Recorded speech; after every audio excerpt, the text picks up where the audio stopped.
It's a crime that is so quick and unexpected, it's catching thousands of victims. It tells me that it's very sophisticated for that level of efficiency to be taking place. Concord Police Detective Stephen Carter is talking about the latest scam targeting consumers across the country, including here in New Hampshire. And the weapon of choice in this crime?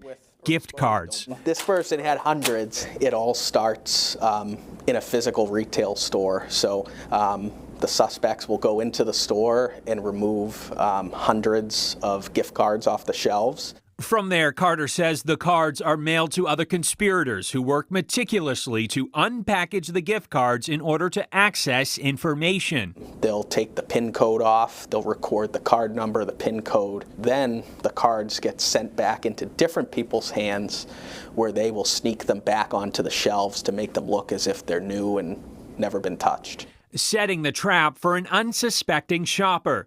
Carter says the scammers are monitoring the gift cards for when funds are added, and when that happens, they pounce. Minutes after money is put on those cards, the funds are being spent. Which leaves the consumer with a useless gift card.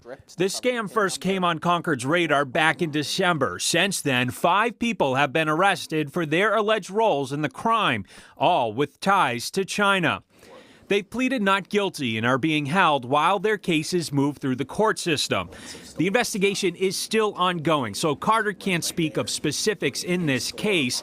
But during an evidentiary hearing for 2 of the suspects, Carter testified that detectives found more than $100,000 worth of Apple products in a Nashua apartment, believed to have been purchased with information from stolen gift cards. We found a large quantity of electronic devices, some concealed under the bathroom sink, as well as a bulk of the products inside of suitcases in the closet.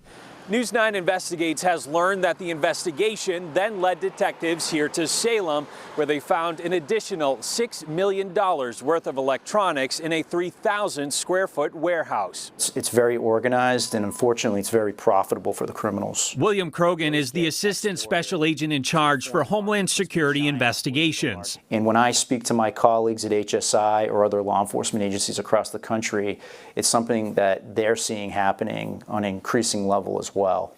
Krogan says New Hampshire's tax-free status is particularly attractive to scammers. Because they get more bang for their buck when it comes time to spend those stolen funds.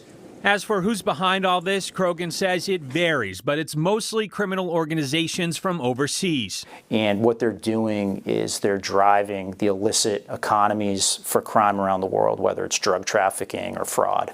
The U.S. Department of Homeland Security has launched a new task force called Project Red Hook in an effort to combat the scam. Investigators here in New Hampshire can talk to investigators across the country or the world inside the project team and share information so we can find out about where this organization operates, where they're going, where they've been.